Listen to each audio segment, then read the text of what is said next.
नमस्ते बच्चों, एक बार फिर शिक्षा सागर की इस ऑनलाइन प्लेटफॉर्म पे मैं गंगाधर विश्वास आपका स्वागत करता हूं। बच्चों, हमने पिछली क्लास में रेडॉक्स अभिक्रिया और अपचयन और ऑक्सीकरण अभिक्रिया के बारे में बात किया था। आज की क्लास में हम ऊष्माक्षेपी, ऊष्माशोषी और अवक्षेपण अभिक्रिया के बारे में बात करेंगे। ठीक है बच्चों, तो सबसे पहला अपना हेडिंग क्या रहेगा? 8वें नंबर का जो अभिक्रिया है वो क्या है? ऊष्माक्षेपी अभिक्रिया। ऊष्माक्षेपी रासायनिक अभिक्रिया,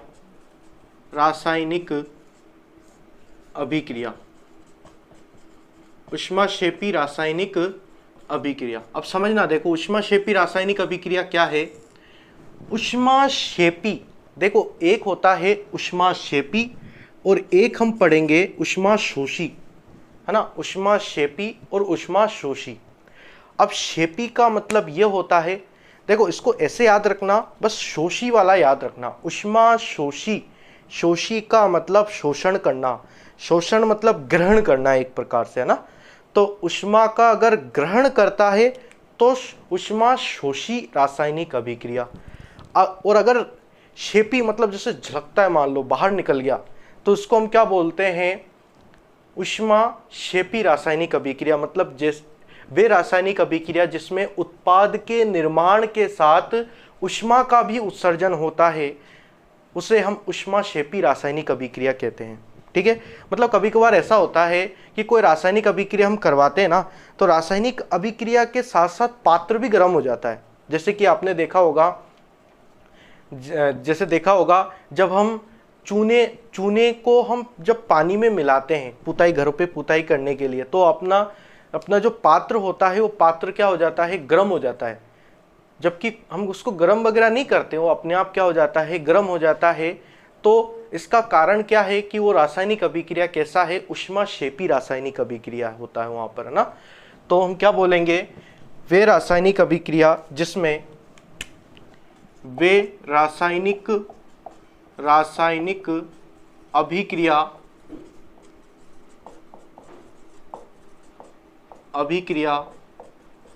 जिसमें उत्पाद के निर्माण के साथ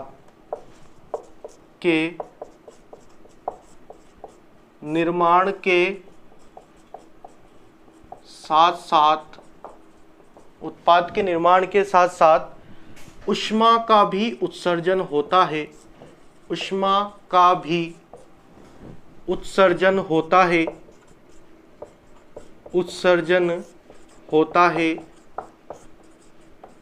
क्या कहलाता है? ऊष्मा का भी उत्सर्जन होता है, ऊष्माक्षेपी रासायनिक अभिक्रिया कहलाता है।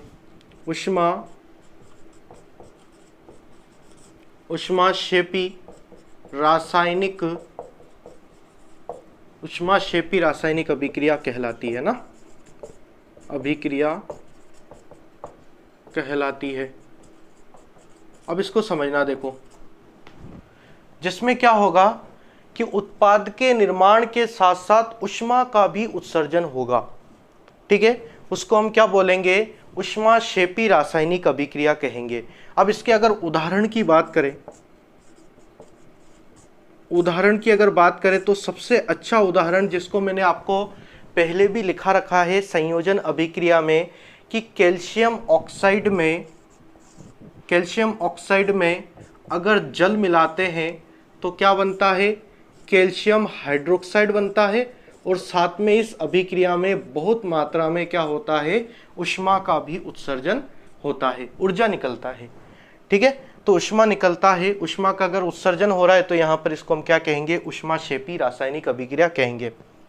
अच्छा, इस अभिक्रिया में इसको तो मैंने आपको बताया था, इसको हम क्या बोलते हैं? बिना बुझा हुआ चूना बोलते हैं, बिना बुझा हुआ चूना कहते हैं इसको। और इसको हम क्या कहते हैं? बुझा हुआ चूना कहते हैं, बुझा हुआ चूना। ये तो क्या है? बिना बुझा हुआ चूना। और इसको जब हम जल मिलाते हैं इसमें, अगर जल मिलाते हैं तो क्या होता है, बुझा हुआ चूना बनता है और साथ में ऊष्मा मतलब जो पात्र है वो पात्र गर्म हो जाता है, ठीक है ना। तो इसको हम क्या कहेंगे, ऊष्माक्षेपी रासायनिक अभिक्रिया कहेंगे। अच्छा, इसकी अगर और एग्जाम्पल की बात करें तो प्राकृतिक गैस का दहन, प्राकृतिक गैस के दहन, प्राकृतिक गैस के दहन से भी क्या होता है, ऊष्मा का उत्सर्जन होता है ना। अब इस एग्जाम्पल की अगर बात करें, प्राकृतिक गैस जैसे आप जानते हो मेथेन जो होता है, मेथेन जो होता है, मेथेन का उपयोग हम प्राकृतिक गैस का मतलब इसको हम सीएनजी भी कहते हैं, संपीड़ित प्राकृतिक गैस सीएनजी। और इसका उपयोग हम कहाँ पर करते हैं, इसका उपयोग हम गाड़ियों में, जैसे ऑटो वगैरह आपने देखा होगा, अभी सीएनजी के ऑटो वगैरह आते हैं, तो उसमें क्या है कि सीएनजी का उपयोग किया जाता है। अब सीएनजी का उपयोग करने से क्या होता है, उसमें पहले क्या करते हैं वो सीएनजी को दहन करवाते हैं। उसका दहन करवाने से क्या होता है, कार्बन डाइऑक्साइड गैस निकलता है और साथ में ऊष्मा निकलता है। ऊष्मा या फिर इसको हम ऊर्जा के रूप में भी बात कर सकते हैं कि जो ऊर्जा निकलता है उस ऊर्जा का उपयोग फिर वो किसमें हम परिवर्तित कर लेते हैं, उसकी यांत्रिक ऊर्जा में परिवर्तित कर लेते हैं। और यांत्रिक ऊर्जा मतलब उसको घुमाने में भी काम आ जाता है, ठीक है, मतलब टायर को घुमाने में या फिर गाड़ी को चलाने में काम आता है।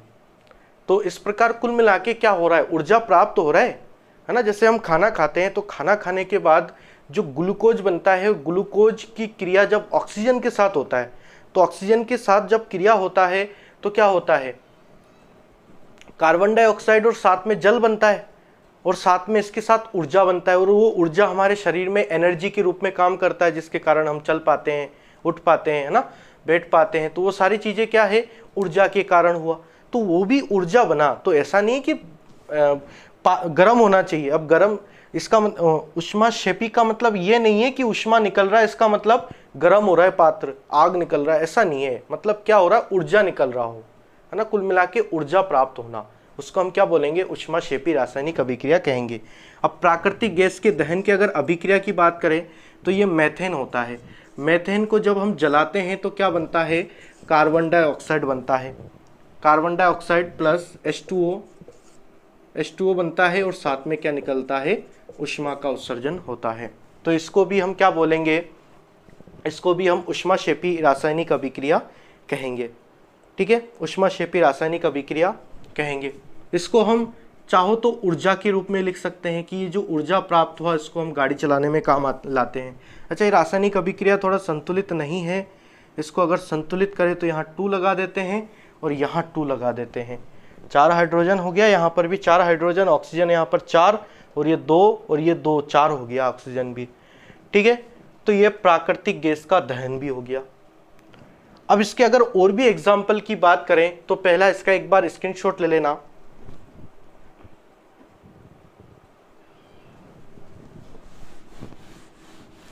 इसके अगर और एग्जाम्पल की बात करें, ऊष्माक्षेपी रासायनिक अभिक्रिया, हमें तो सिर्फ एक याद रखना है, कोई सा भी एक याद रखना है। अगर ऐसा आ जाए कि ऊष्माक्षेपी रासायनिक अभिक्रिया लिखिए और उसका उदाहरण लिखिए, तो ये उदाहरण। और इसमें जो तीसरा एग्जाम्पल है ना, ये इंपॉर्टेंट है। ये इंपॉर्टेंट क्या है कि श्वसन में संपन्न अभिक्रिया, श्वसन में मतलब श्वसन के दौरान हम जब सांस लेते हैं उस दौरान जो अभिक्रिया संपन्न होता है वो कौन सी अभिक्रिया है, वो कौन सी अभिक्रिया है, ऊष्माक्षेपी रासायनिक अभिक्रिया। ये 1 नंबर में क्वेश्चन आ सकता है कि ये कौन सी अभिक्रिया है, श्वसन में होने वाली रासायनिक अभिक्रिया कौन सी रासायनिक अभिक्रिया है। तो कौन सी रासायनिक अभिक्रिया है, ऊष्माक्षेपी, श्वसन में संपन्न अभिक्रिया।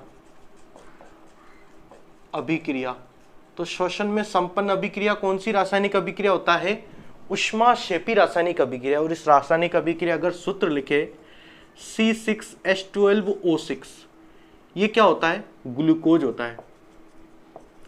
अब इस ग्लूकोज की क्रिया अगर हम किससे कराएं, ऑक्सीजन के साथ करवाएं, ग्लूकोज की क्रिया ऑक्सीजन के साथ करवाएं, मतलब हम श्वसन में ऑक्सीजन लेते हैं, ऑक्सीजन ग्लूकोज के साथ क्रिया करता है और क्रिया करके क्या बनाता है, एक तो कार्बन डाइऑक्साइड बनाता है और साथ में क्या बनाता है, जल बनाता है, और साथ में इंपॉर्टेंट चीज क्या बनाता है, ऊर्जा बनाता है।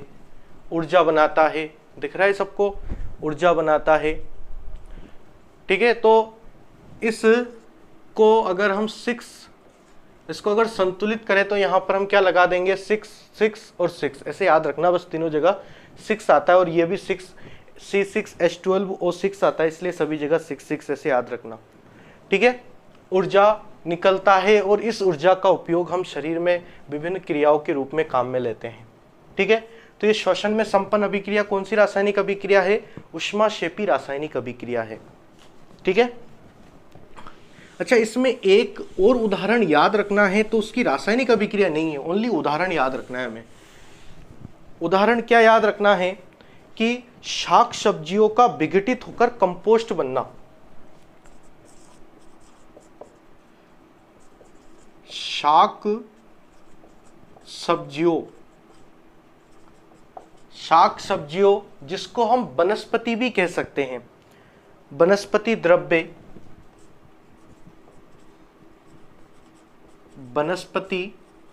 द्रव्य का विघटित होकर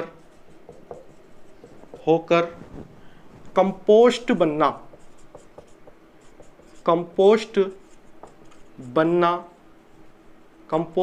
भी क्या कहलाता है, ऊष्माक्षेपी रासायनिक अभिक्रिया के कारण होता है। कंपोस्ट बनना ऊष्माक्षेपी रासायनिक अभिक्रिया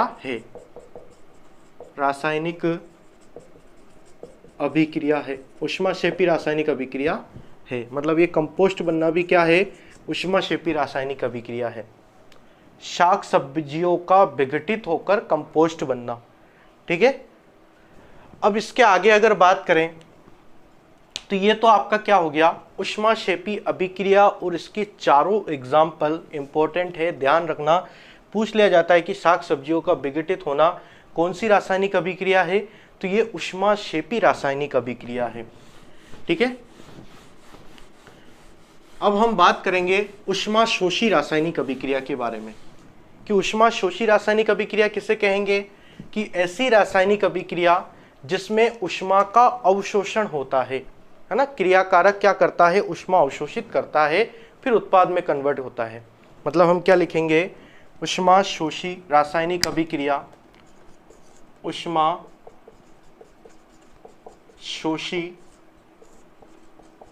रासायनिक अभिक्रिया। इसकी अगर बात करें, ऐसी रासायनिक अभिक्रिया जिसमें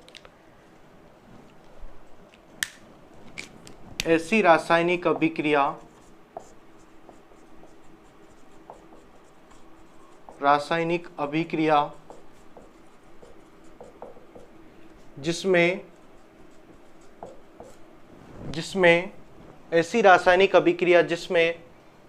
क्या होता है, जिसमें क्रियाकारक ऊष्मा का अवशोषण करता है,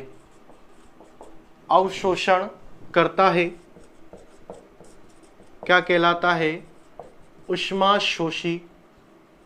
ठीक है, अभिक्रिया के दौरान ऊष्मा का क्या करता है, अवशोषण करता है, ऊष्माशोषी रासायनिक अभिक्रिया कहलाती है। ऊष्माशोषी रासायनिक अभिक्रिया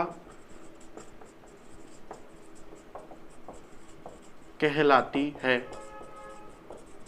अब अगर इसके उदाहरण की बात करें, ऊष्माशोषी रासायनिक अभिक्रिया के उदाहरण की, तो इसमें ऊष्मा का क्या हो रहा है, अवशोषण हो रहा है।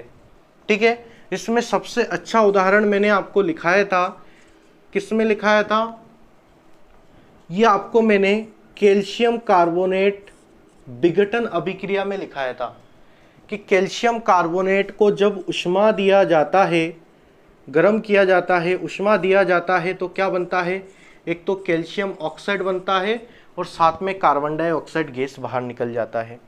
कैल्शियम ऑक्साइड और साथ में कार्बन डाइऑक्साइड गैस बाहर निकलता है। सबसे अच्छा उदाहरण है याद रखने के लिए, क्योंकि आगे 2 3 कुछ भी लगाने की जरूरत नहीं होता है, क्योंकि यहाँ 3 ऑक्सीजन तो ये 1 और 2 3 ऑक्सीजन, कैल्शियम 1 तो कैल्शियम 1, कार्बन 1 तो कार्बन 1, संतुलित होता है। ठीक है, तो ऐसे रासायनिक अभिक्रिया आसानी से याद हो जाता है जो संतुलित है। ठीक है, तो कैल्शियम कार्बोनेट ऊष्मा ग्रहण करके, अब अगर ग्रहण करता है तो उसको हम तीर के निशान के ऊपर लिखते हैं, क्योंकि कौन ग्रहण कर रहा है, क्रियाकारक ग्रहण कर रहा है, क्रियाकारक ऊष्मा का अवशोषण करता है। ठीक है, और ये उत्पाद का निर्माण करता है। अच्छा, इसको मैंने आपको लिखाया था, ये क्या होता है, चूना पत्थर होता है, चूना पत्थर। और ये क्या होता है, ये बिना बुझा हुआ चूना। और मैंने इसके बारे में एक नोट लिखाया था कि इस बिना बुझे हुए चूना का उपयोग औद्योगिक स्तर पर किया जाता है और इसका उपयोग सीमेंट के निर्माण में किया जाता है। ध्यान रखना, बिना बुझा हुआ चूना। ठीक है, बिना बुझा हुआ मतलब पानी नहीं है उसमें, है ना, ऐसे याद रखना। और पानी आ जाए तो उसको हम बुझा हुआ चूना कहते हैं, मतलब OH आ जाए, OH का हॉल्टवाइज आ जाए तो उसको हम बुझा हुआ चूना कहते हैं। तो एक उदाहरण तो अपना ये हो गया कि कैल्शियम कार्बोनेट ऊष्मा ग्रहण करके कैल्शियम ऑक्साइड और कार्बन डाइऑक्साइड में परिवर्तित हो जाता है। और अगर और उदाहरण की बात करें तो मैंने उदाहरण आपको ये भी लिखाया था कि फेरिक सल्फेट जो होता है, फेरस सल्फेट, ये ऊष्मा ग्रहण करके क्या बनाता है, Fe2O3 फेरिक सल्फेट बनाता है और साथ में सल्फर डाइऑक्साइड और सल्फर ट्राइऑक्साइड बनाता है। इसका यहाँ पर 2 लगाना पड़ेगा। ठीक है, तो ये भी क्या है, ऊष्मा शोषी रासायनिक अभिक्रिया है, क्योंकि ऊष्मा का अवशोषण करता है। जितने भी विघटन अभिक्रिया है ना, वो सारे ऊष्मा शोषी अभिक्रिया ही होता है, क्योंकि वो ऊष्मा ग्रहण करके तभी टूटता है।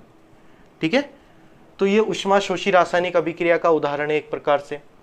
तो ये आपका ऊष्मा शोषी रासायनिक अभिक्रिया जिसमें क्रियाकारक ऊष्मा का अवशोषण करता है, उसे हम ऊष्मा शोषी रासायनिक अभिक्रिया कहेंगे। ठीक है, इसको एक बार स्क्रीनशॉट ले लेना।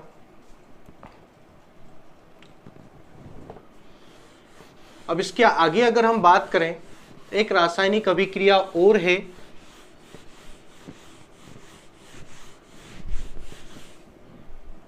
एक रासायनिक अभिक्रिया और है जिसका नाम क्या है, अवक्षेपण अभिक्रिया। ये आपका चैप्टर का लास्ट अभिक्रिया है। इसके बाद हम कुछ और, मतलब इसमें थोड़ा सा 1-2 क्वेश्चन के बारे में जानेंगे और 1-2 हेडिंग और है ना, विकृत गंधिता और संक्षारण, 2 टॉपिक और पढ़ेंगे।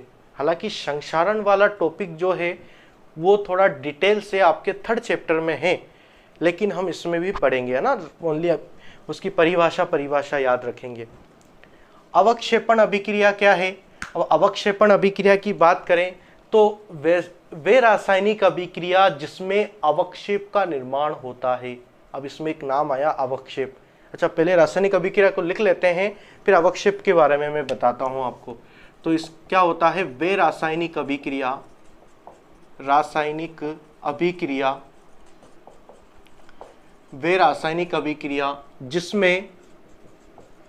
जिसमें क्या हो, अवक्षेप का निर्माण हो।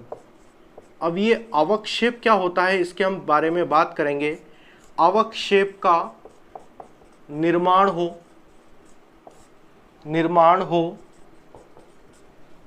हो क्या कहलाता है, अवक्षेपण अभिक्रिया कहलाता है। अवक्षेपण अभिक्रिया कहलाती है। ठीक है, जिसमें क्या हो, अवक्षेप का निर्माण हो, अवक्षेपण अभिक्रिया कहलाती है। अब इसमें अवक्षेप के बारे में जानेंगे, उससे पहले हम इसके उदाहरण की बात करें तो सोडियम सल्फेट की क्रिया अगर बेरियम क्लोराइड के साथ करा दिया जाए तो क्या बनता है, एक तो ये अभिक्रिया मैंने आपको लिखाया था कौन सी रासायनिक अभिक्रिया में, द्विविस्थापन अभिक्रिया में। द्विविस्थापन, ये इससे जुड़ जाता है, ये इससे जुड़ जाता है, मतलब बेरियम तो सल्फेट के साथ जुड़ जाता है, और साथ में क्या बन जाता है, NaCl जुड़ जाता है। ठीक है, यहाँ पर 2 लग जाएगा, बस संतुलित हो जाएगा। 2 Na है और 2 Cl है, बाकी तो एक ये एक सब मतलब बिल्कुल सेम ही है। अब समझना थोड़ा, यहाँ पर देखो अवक्षेप क्या होता है। यहाँ पर इसका अवक्षेप मतलब मैंने आपको क्या लिखाया यहाँ पर, वे रासायनिक अभिक्रिया जिसमें अवक्षेप का निर्माण होता है, ये अवक्षेप बना। बेरियम सल्फेट का, इस रासायनिक अभिक्रिया में बेरियम सल्फेट का अवक्षेप बनता है, इसलिए इसको हम अवक्षेपण अभिक्रिया कहते हैं। अब ये अवक्षेप होता क्या है, तो इसको एक हेडिंग डाल के इसमें लिखना है हमें कि अवक्षेप क्या होता है। जब किसी रासायनिक अभिक्रिया में अभिक्रिया के दौरान श्वेत, ऐसा मतलब श्वेत पदार्थ का निर्माण होता है, श्वेत पदार्थ का निर्माण होता है जो कि जल में अविलेय होता है, मतलब पानी में घुलता नहीं है। मतलब क्या होता है, इस रासायनिक अभिक्रिया के दौरान ये जो अवक्षेप बना ना, ये दोनों द्रव अवस्था में है, मतलब ये भी पानी की अवस्था में है, ये भी पानी की अवस्था में है। अब दोनों को मिलाते हैं ना तो क्या होता है पता है, इसका जैसे चोक का डस्ट होता है ना, अगर पानी में मिलाते हैं तो क्या होता है, एक धुआं हो जाता है पानी के अंदर। तो वैसे ही जैसे ये दोनों द्रवों को हम मिलाते हैं, दोनों द्रवों को मिलाते ही क्या होता है, उसके अंदर परखनली के अंदर एक धुआं छा जाता है। मतलब वहां पर क्या होता है, श्वेत अविलेय द्रव का पदार्थ का निर्माण होता है और वो पात्र के पेंदे में जम जाता है, पात्र के पेंदे में जम जाता है। जैसे चौक के डस्ट को अगर हम छोड़ेंगे तो क्या होता है, धीरे धीरे पात्र के पेंदे में जाकर जम जाता है। तो हम क्या बोलेंगे, किसी रासायनिक अभिक्रिया, किसी रासायनिक अभिक्रिया के दौरान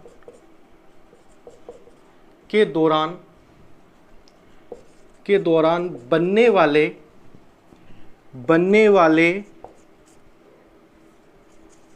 वाले श्वेत, एक तो श्वेत मतलब सफेद होता है, श्वेत